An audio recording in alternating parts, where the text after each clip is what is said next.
Hey guys, welcome back to the channel. So today on this video, I'm going to show you how to replace your distributor on your OBS 350. The first thing we're going to do is go ahead and remove our air box. Yours is probably going to look different from mine, but it should be pretty easy to remove. Mine is just this wing nut right here. Then remove your air filter.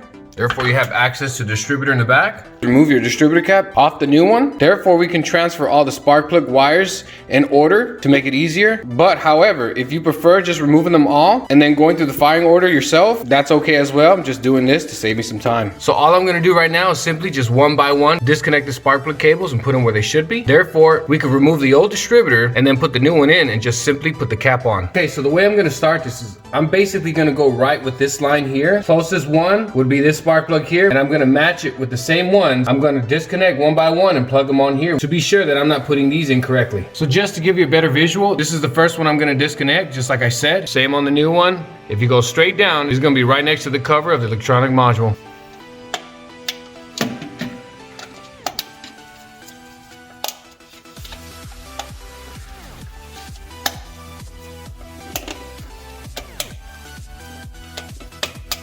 Okay, so now once you got everything connected to the new one, just put it aside. We're gonna go ahead and disconnect our electronic module, which are the two connections on the bottom. Just be careful, don't break those tabs. I'm gonna go ahead and disconnect those and then remove our two screws on each side and take the old cap off. You're just gonna pull up on the tab and pull back. Be very careful, you don't wanna break them. And then the other one right next to it. Same thing. There you go, you got them both disconnected. Next, like I said, we're gonna remove both screws on each side of the distributor, which by the way should be a standard size socket, 732. Once you remove those two bolts, the distributor cap should come right out. You're gonna wanna loosen this bolt here, but before you do that, take a picture or do some kind of markings where this distributor sits. Reason why you want to do that is we want to make it as close as possible to what it was for we can get this engine running and get the timing on correctly. And also keep note of where the rotor sits. There's two ways you can sit the new distributor on. One way would be the way it's sitting now, and the other way would be that the rotor is actually sitting the opposite way. So just do it right the first time, take your time, and make some notes if you have to. Next part I'm going to take off is this bottom bolt here, and that's the only bolt that's actually holding this distributor down. I happen to be able to use a 14 for this. Yours might be a little different, so I'm going to go ahead and remove this and get the old distributor out. And by the way, there is a specific wrench to get this bolt out easier, but the wrench I have works pretty good. So once you get that bolt out, be careful. There's a bracket underneath it that holds the distributor down. Pull that bracket out and put it on the side. At this point, we're good to go to pull the old one out. Now all you got to do is pull straight up and the old distributor comes right out.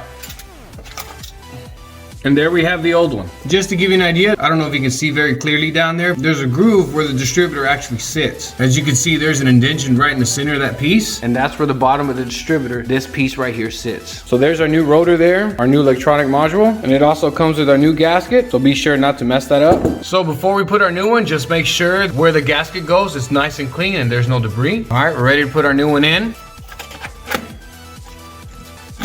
Might have to rotate a little bit, wiggle it around just to make sure it sits in that groove properly. It might seem like you have it in, but that actually has to sit all the way down flush.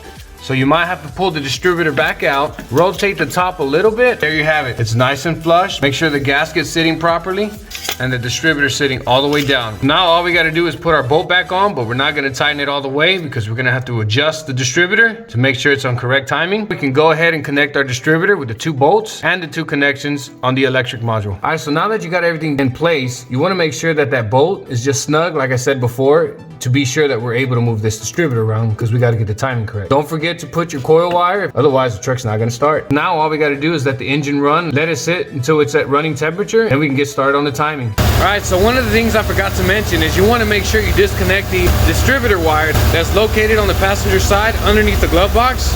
And if you didn't set that distributor as close as you can to the one you took off, you're gonna have some issues trying to get this thing running. You're gonna have to tweak that distributor just enough to get the engine running and get it warmed up, start the timing process.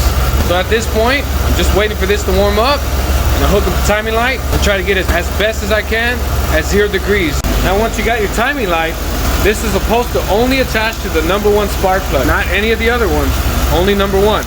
And #1's located driver's side, closest to the front. As you can see, there's the timing markings, and on that main pulley there's going to be a mark. As you're moving the distributor, that mark will rotate either up or down. Some people like to mark it right above the 0, but I like to mark it right on the 0. It works best for me. But the manufacturer settings for the 350 should be at 0 degrees.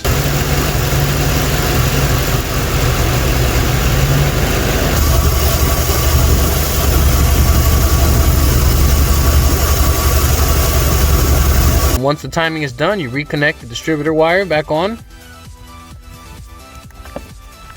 Forgot to mention is your check engine light will come on when you disconnect distributor wire. Don't worry, once you plug it back up, it should go away. Now to test that everything goes right, we're gonna go ahead and crank it up and it should start right up. And there you have it, set right on point. So all there's left to do is to tighten that distributor bolt. Do not move the distributor whatsoever, because if you do, you're gonna have to restart the timing process, and you don't want to do this twice. So after that, just make sure you put everything you took off in the beginning right back on. But that's gonna put it into this video, guys. I'm hoping this will help a lot of people out there. So feel free to comment, hit the like button if you like what you see, subscribe if you haven't already to show your support, and I appreciate it, guys. And like always, God bless every single one of y'all, and we'll see you on the next video.